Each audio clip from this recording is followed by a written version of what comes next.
antes de empezar, vamos a leer esto. He visto en otras carreras, en otras facultades, en otras universidades, que cuando estamos hablando de mutaciones, se van mucho por el lado de enfermedades y no es realmente el caso. Sheldon Yaki dice que las mutaciones en la línea germinal son la causa principal de las enfermedades hereditarias, sí, y también son la fuente última del cambio evolutivo, ¿sí? De eso hemos platicado X cantidad de veces. Sin mutación no hay evolución, ¿sí? De cajón. Entonces, ahora vamos a ver este otro enunciado de Samper y colaboradores. ¿Quién se echa la lectura ahí de eso? A ver, Mauricio. Mutación versus polimorfia. Polimorfía.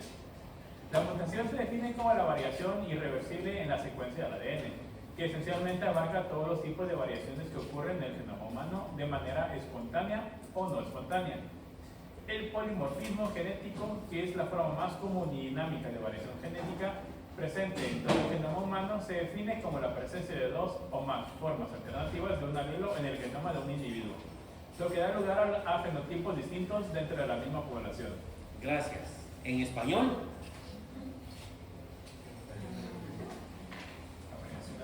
Sin mutación no hay evolución. ¿Qué me están diciendo ahí? Antes, sabemos que... ¿Dónde está? ¿Qué es un alelo? ¿Expresión de qué?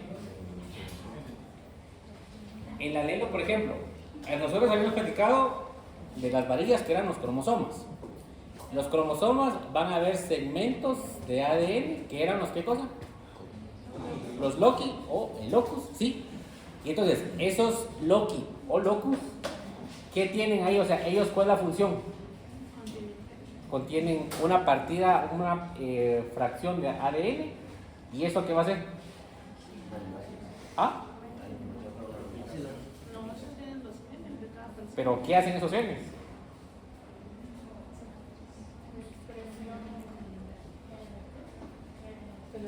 Expresión génica, y esa expresión al final de cuentas se va a traducir en qué cosa? En una síntesis de proteínas, ¿sí? Entonces, un alelo básicamente es cómo se expresa un locus, ¿sí? Por ejemplo, tus locus no se expresan iguales que los míos. ¿Por qué? Porque hay una diferencia genética, ¿sí? Hasta donde yo sé, no somos hermanos ni familia. Entonces, aquí vemos la diferencia entre mutación y polimorfía, ¿sí? Entonces, polimorfía, por ejemplo, puede ser los ojos azules, o alguien que sea pelirrojo, alguien que sea rubio, alguien que sea castaño, tenga el pelo negro, ¿sí? Básicamente es una variación de ese gen, cómo se expresa ese alelo. Ya hemos platicado que, por ejemplo, hay genes dominantes o no. Eso es un alelo dominante o uno recesivo, ¿sí? Y por el contrario tenemos ya una mutación. Por ejemplo, a nivel del cromosoma 17 podemos ver que está el gen BRCA1 y BRCA2. Este en algún momento lo platicamos. ¿Qué causa este? Estos son importantísimos porque son los que modificaciones o alteraciones en estos genes son los culpables o los responsables del cáncer de mama en las mujeres, ¿sí? O aún puede ser también que en algunos hombres puedan desarrollar cáncer de mama básicamente por alteraciones a nivel genético, ¿sí? Entonces, una polimorfía básicamente es el cambio de cómo se está expresando un alelo, ¿sí? Todos tenemos genes de que nos van a decir, bueno, ustedes van a formar ojos, pero ojos de distinta coloración. Esa es una polimorfía, un cambio de cómo se expresa el alelo. En cambio, una mutación ya es completamente diferente, está alterada la secuencia genética o no. Vamos a ver cómo es eso. Dentro de la clasificación podemos definirlas según el origen, aquellas que son espontáneas o inducidas. Espontáneas básicamente por puro azar, básicamente las células al momento de estar haciendo mitosis o bien meiosis, hubo un error al momento de copiar la información genética y ahí hubo una mutación. Que por cierto, cuando estábamos hablando nosotros de síntesis y replicación de ADN, ¿en qué subfase de la interfase sucede eso? la replicación de ADN, todo lo que ustedes estudiaron hoy, ¿en qué fase de mitosis o meiosis sucede eso? ¿Cómo? ¿Ese de cuál? De la interfaz, fase de síntesis de la interfaz. Bueno, y luego tenemos entonces que pueden ser espontáneas, que durante la fase S de la interfase hubo alguna metidita de pata ahí, porque no está exento el organismo a hacer eso, y está la metida de pata. Y luego están las inducidas, pueden ser factores químicos, por ejemplo, cuestiones de radiación, o por ejemplo, enfermedades, como el virus del papiloma humano, ¿sí? Esto que ustedes ven aquí son verrugas genitales. De los tipos de VPH o de verrugas del virus del papiloma humano, hay bastantes tipos. Creo que hay como 50 tipos de VPH. Pero solo el VPH 6 y el 11 se ha demostrado que al momento de causar estas verrugas pueden desarrollar cáncer, ¿sí? Por eso es de que cuando las mujeres llegan a determinada edad o inician su vida sexual, es importante que se hagan Papa Nicolau siempre. ¿Por qué? Porque no se sabe si pueden haber verrugas genitales y de mala pata. Es una variación que puede causar cáncer, que esa es la causa número 1 de cáncer cervicouterino en mujeres, ¿sí? Y aquí en Guatemala estamos cargaditos de eso. Entonces, yo siempre les digo, siempre tengan cuidado con qué mucha. Y yo siempre les digo, el condón no protege el 100%. Por ejemplo, VPH, por ejemplo, áreas que están alrededor del condón no están protegidas. Básicamente esto es por roce y ahí puede haber transmisión del virus de papiloma humano, ¿sí? Entonces, siempre aguas ahí. Nadie quiere llevarse un premio y tener cáncer genital. En el caso de los hombres, ustedes pueden buscar en YouTube remoción de verrugas genitales y van a ver que hay gente que hasta le han mutilado el pene, ¿sí? Porque básicamente se sale una coliflor ahí, entonces hay que extirpar todo. Entonces, no es juego esto, muchachos, siempre tengan cuidado. Bueno, ahora vamos a ver un videito. Hablando de las mutaciones desde el punto de vista inducido, ya vimos que puede ser a través de una cuestión viral, ¿sí? Pero históricamente ha pasado en casos. El 6 y el 9 de agosto de 1945, dos bombas atómicas, Little Boy y Fat Man, arrasaron las ciudades japonesas de Hiroshima y Nagasaki.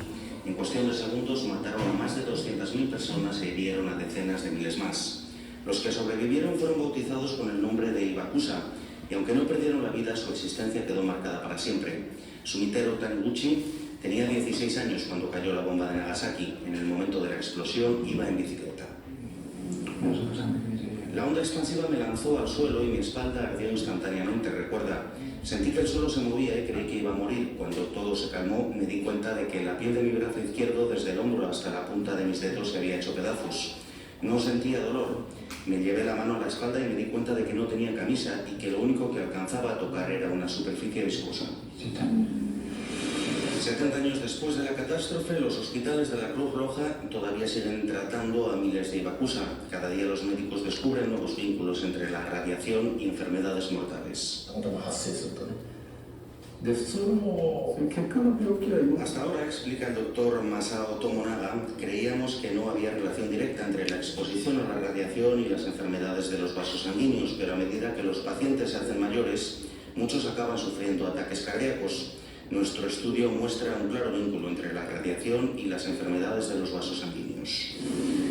La mayoría de los supervivientes han pasado años en el hospital y además de los evidentes daños físicos, todos sufren terribles secuelas psicológicas.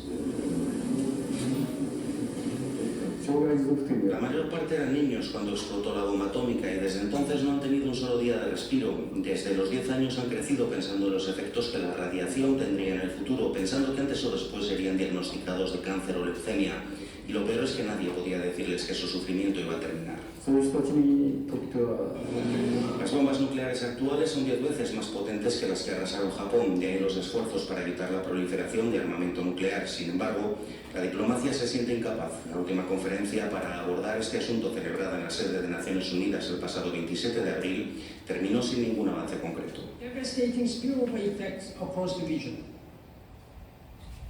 Entonces es un ejemplo de mutaciones inducidas, pero no es la única que ha sucedido. Por ejemplo, aquí tenemos otro ejemplo.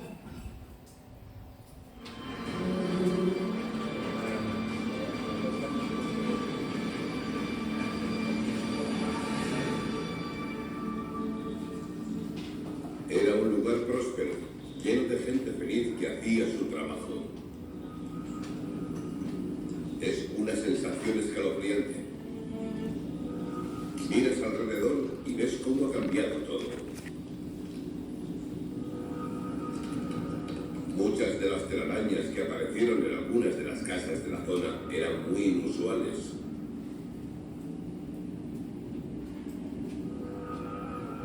Algunas de ellas mostraban un desorden muy llamativo. Eran muy irregulares, tenían agujeros enormes. A las arañas les costaba tejer redes normales.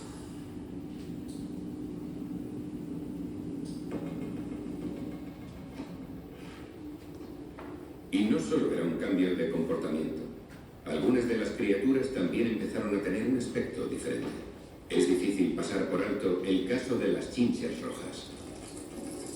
Si las miramos detenidamente, veremos que parecen una máscara africana con dos enormes ojos, una nariz y un mentón. Gracias a su simetría, es muy fácil detectar los cambios.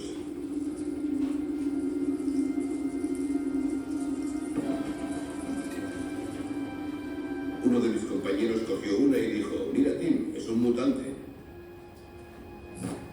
A ese insecto le faltaba una mancha. Por eso comenzamos a recoger todos los insectos que pudimos encontrar. Solo hemos encontrado insectos con patrones de color muy inusuales en zonas con mucha radiación. Eso es más grave que un simple cambio en unas manchas. Las mutaciones te pueden matar. Los humanos en el espacio tienen un gran problema. Entonces, ¿abortamos misión? No, tan rápidas. Puede que podamos arreglarlo.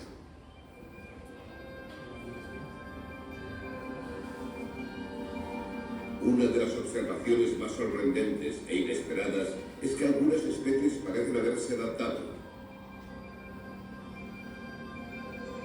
Tras miles de generaciones de bacterias desde el accidente, algunas se han vuelto más resistentes a la radiación.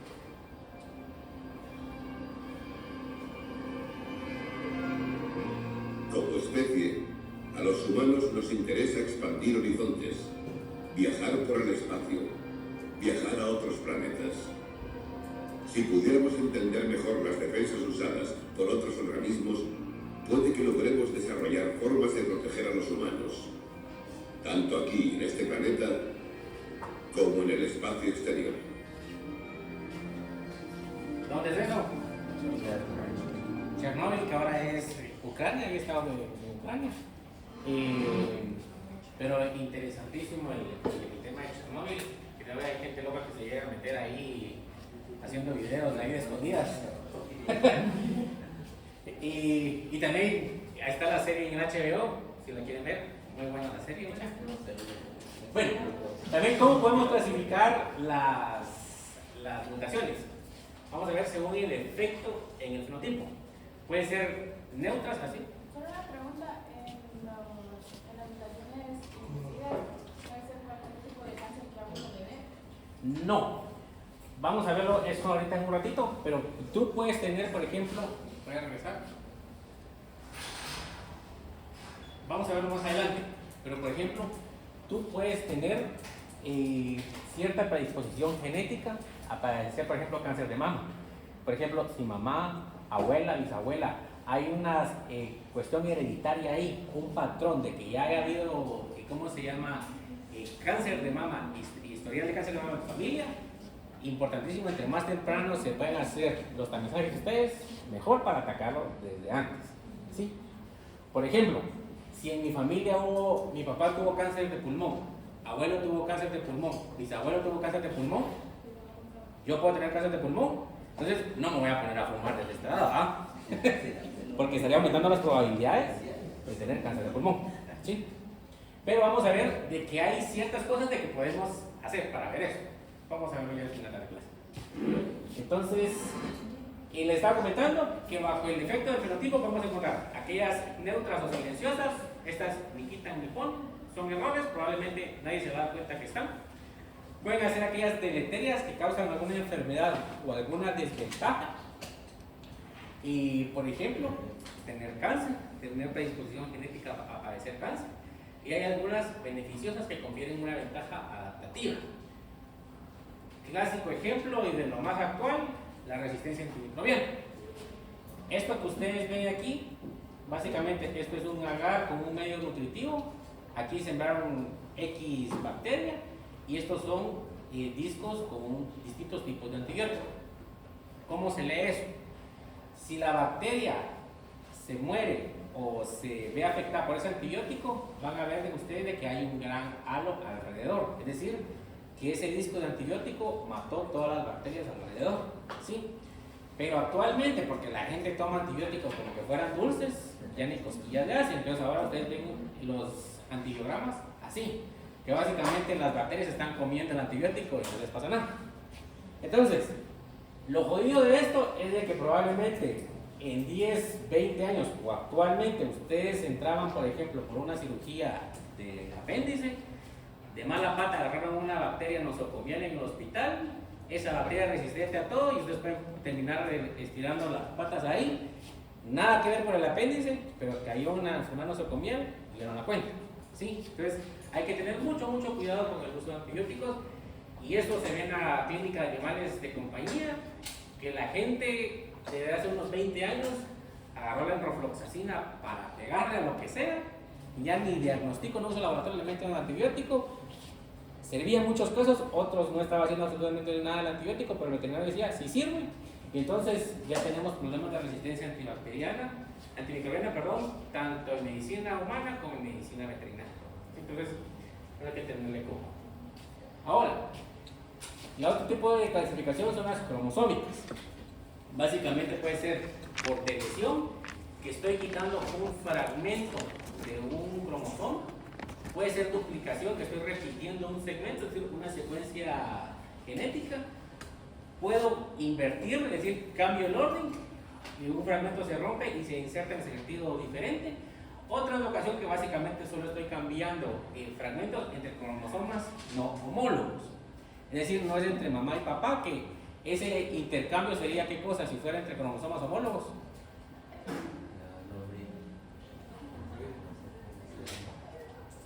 ¿Esto sucede o no sucede? Eso es como cuando los primos tienen hijos. No. Digamos, ahora ahí te vamos a hablar de eso. Por ejemplo,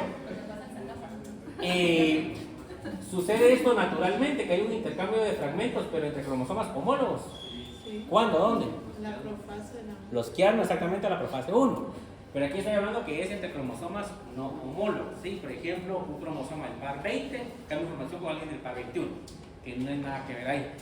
Ahora, ¿qué pasa, por ejemplo, si ustedes se casan con su prima, con su hermana, o por ejemplo, están cruzando a sus perritos, papá, mamá, como se desarrollan las razas? Si yo tengo una carga genética que tengo predisposición para tener una enfermedad y yo tengo hijos con mi hermana o con mi prima, mis pobres hijos solo estoy duplicando las probabilidades de que tengan ese gen defectuoso, ¿sí? Si por ejemplo, si ustedes con su novio no son familiar y ustedes tienen un gen defectuoso que causa una enfermedad hereditaria, podrán tener el 10-20% de probabilidad, pero ustedes se casan con su primo, su hermano y tienen hijos, ya no va a ser del 10, sino probablemente el 80-90% que sus hijos puedan tener esa afectación. Ahora, cuando estamos hablando a nivel génico, a nivel puntual, vamos a ver que estas van a afectar la secuencia de nucleótidos de un gen, ¿sí? Aquí estamos hablando a nivel de cromosoma, aquí a nivel de un gen, un locus. Puede ser a través de la sustitución de bases, es decir, adenina, guanina, citosina o timina. Puede ser, como les comenté, silenciosa, esa ni quita ni pone. De sentido erróneo, que básicamente estoy cambiando el aminoácido, es decir, lo que va a formar un codón con el anticodón. Y también puede ser un sinsentido, que básicamente voy a generar un codón de parada, ¿sí? Eso puede hacer de que la proteína sea más corta. Puedo siempre sintetizar la proteína, pero puede ser de mala calidad. o bien puede ser inserciones o deleciones básicamente que estoy eliminando en fragmentos pequeños, y esto puede causar mutaciones de cambio de marco de lectura, es decir, que el nivel de la parte de los ribosomas no va a ser leída o interpretada bien esa información, y puede ser una proteína diferente o mal ensamblada. Entonces, por ejemplo, ¿qué es lo que estamos hablando? Vean aquí el ejemplo de la isoleucina. AUU es como se traduce. En formato ADN, ¿cómo estaría escrito esto? T, A. ¿Estamos de acuerdo? Va. Entonces, ¿qué pasaría aquí? Por ejemplo, si yo en vez de AUU, aquí tuviera G, se va a traducir como AUC. Esto era isoleucina. ¿Y esto qué es? Isoleucina. Hubo una mutación acá, pero cambió algo el producto. No, siempre va a ser el mismo aminoácido. Entonces, eso no hay ningún problema porque siempre se va a sintetizar ese aminoácido, no habría ningún problema. El problema es cuando yo estoy ya haciendo cambios más fuertes, y entonces puede hacer, por ejemplo, ¿alguien aquí es intolerante a la lactosa? Va. En el caso de Jennifer, tiene esa mutación de que no le permite sintetizar lactasa. ¿Sí?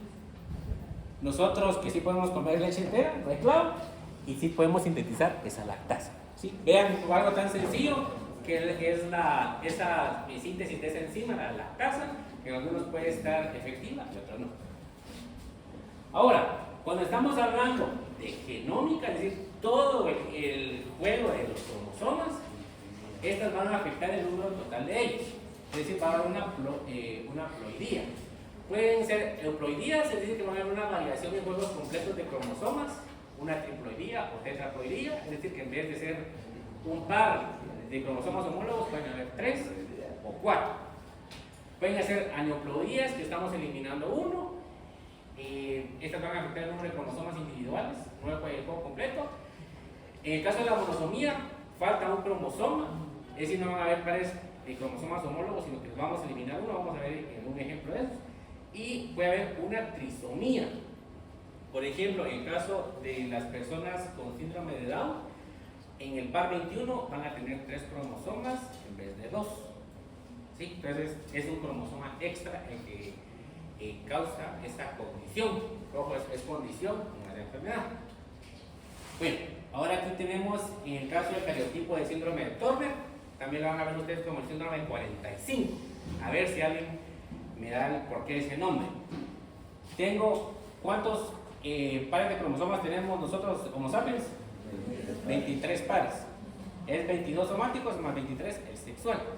En el caso del síndrome de Turner hay distintas hipótesis, distintas explicaciones, pero por ejemplo, yo aquí tengo un embrión, si es un espermatozoide X y un ovocito secundario X y X va a dar doble juego X, que va a ser un individuo con características genéticas y fenotípicas de una mujer.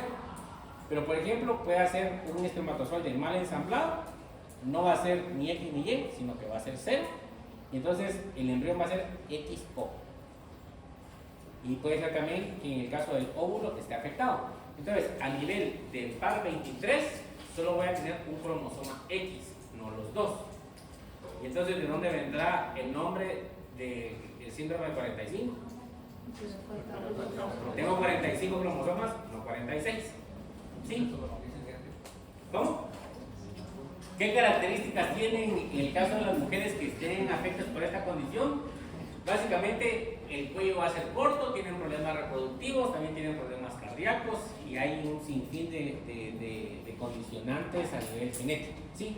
Pero ven, esto básicamente fue por un mal ensamble a nivel meiótico y eso tuvo como resultado esta enfermedad genética. ¿Quiénes son estos? Espera un segundo.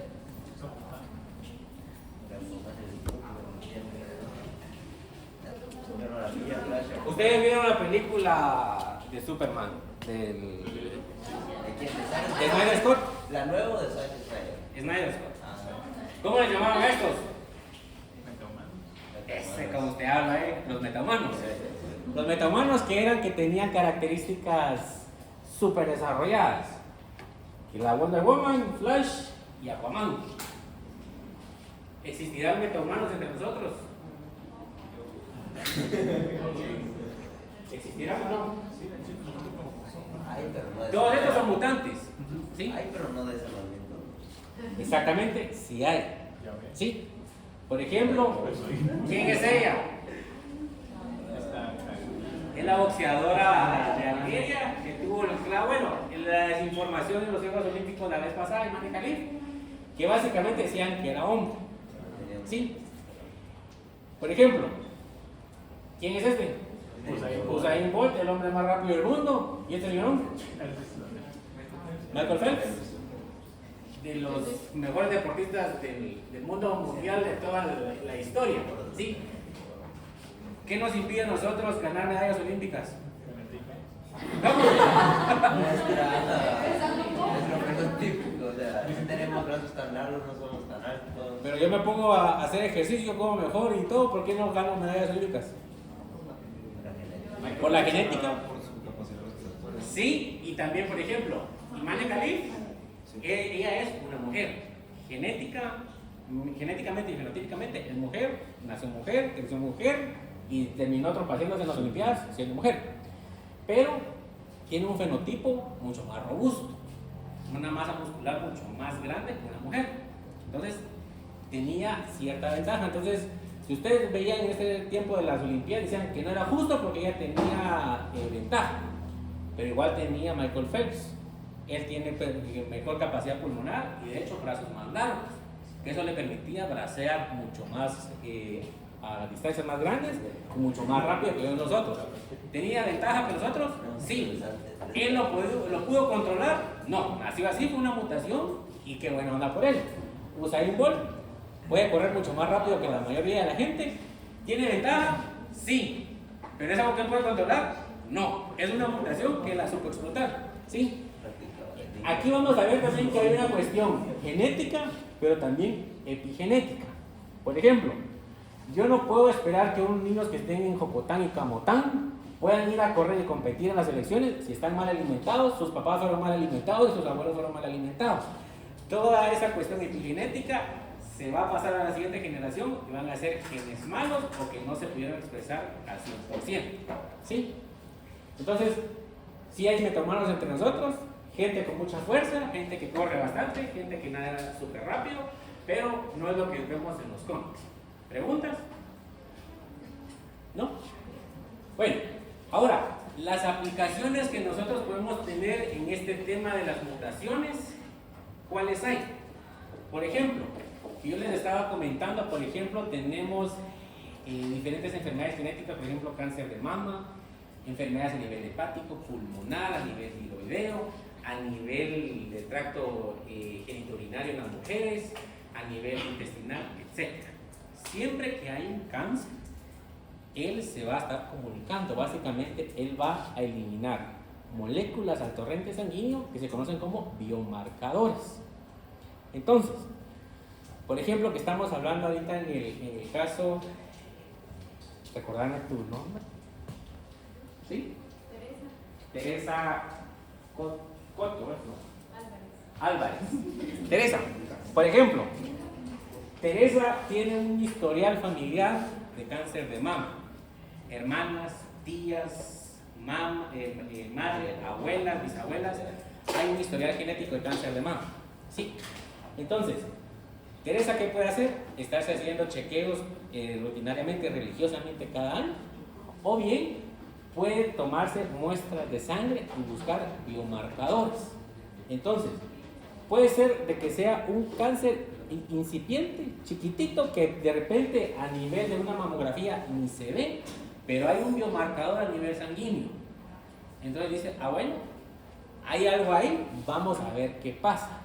Puede hasta, inclusive dependiendo del criterio del médico, iniciar con un tratamiento de quimioterapia, radioterapia, lo que sea, para atacar esas células que están ahí mandando biomarcadores.